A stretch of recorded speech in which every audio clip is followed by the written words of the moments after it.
Alright, welcome back to Building Dad Bod 2.0. Today is the first day of maintenance calories after my 8-week cut. Going to stay in maintenance calories for a couple weeks here, at least 2 weeks, maybe 3, 4.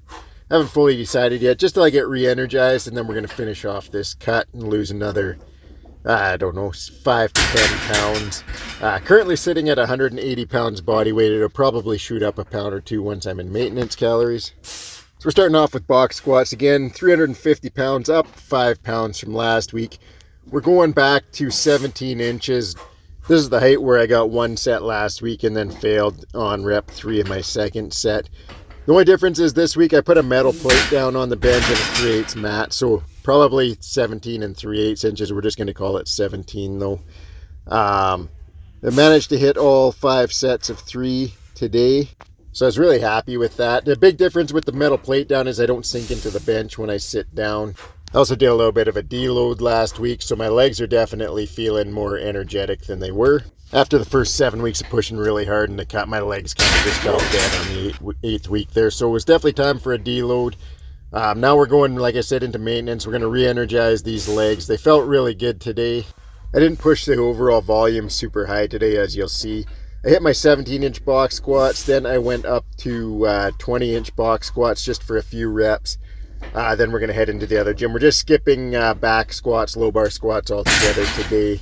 We'll start adding those back in again next week.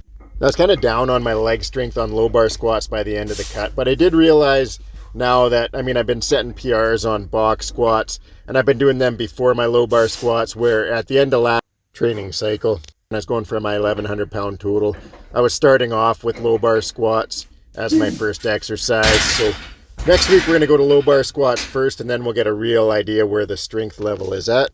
Now last week when I was playing around with box squat height, adding a little bit of height, putting me above parallel, made the box squat so much easier. I thought, I can probably add another 100 pounds. So I went up to 20 inches just to see.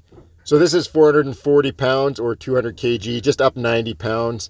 And I managed to get 2 reps there. Probably could have got a third, but I went to 466 or 212 kgs. So this is up over 100 pounds, 116 pounds from my 17-inch box squat. Managed to get 1 rep.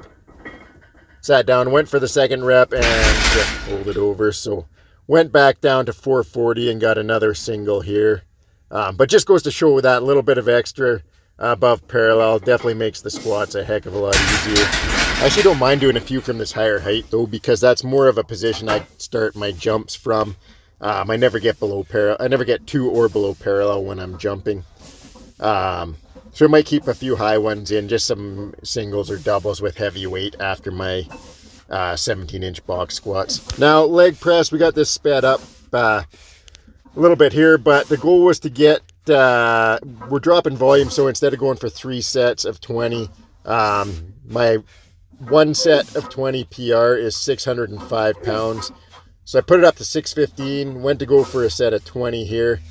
It was heavy, but it was going until rep 15. All of a sudden I got just like a massive headache on rep 15. You see me holding my head there, just pounding. It was really sudden. So I managed to squeeze out 2 more reps, and I just had to call it there.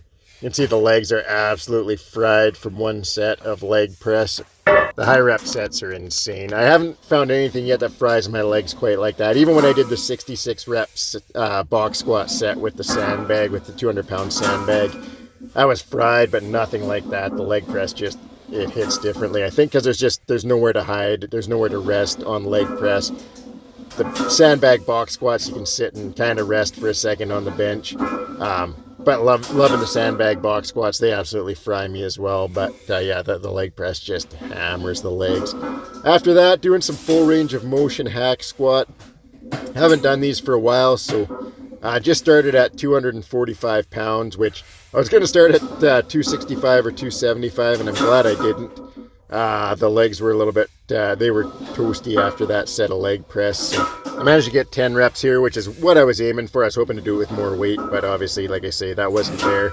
So this was my first of my 2 sets on hack squats. I still absolutely hate hack squats. They're not one of my favorite exercises, but they allow me to get into a full range of motion squat without my hip giving me grief. So Once my hip fatigues on a lot of heavy box squats, if I go try to do that, then you get where I do that kind of helicopter thing where my right side leg's behind. So box squats are just a tool I can utilize to work around that. After that, doing razor curls. So started off with two 15-pound dumbbells, 30 pounds total there. I think I got 10 reps with the dumbbells, then dropped them, and I got 26 total reps. So this was a superset. Did razor curls, finished up with those, adjusted the bench quick, then went into back extensions. Man, I love this reverse hyper GHD combo for this superset. Do the razor curls into weighted back extensions with the belt over my back. And then as soon as I finish up these, I go right into reverse hypers. Normally I'll do a couple rounds of this, but today, like I say, we're dropping volume. So I just did one round, high reps on every exercise. I sped all these reps up on all three exercises just because it's a long set with the three of them. But they absolutely fry my posterior chain. My low back, glutes, hamstrings are all hurting after this. That's it for the workout. Thanks for watching. Have a great night.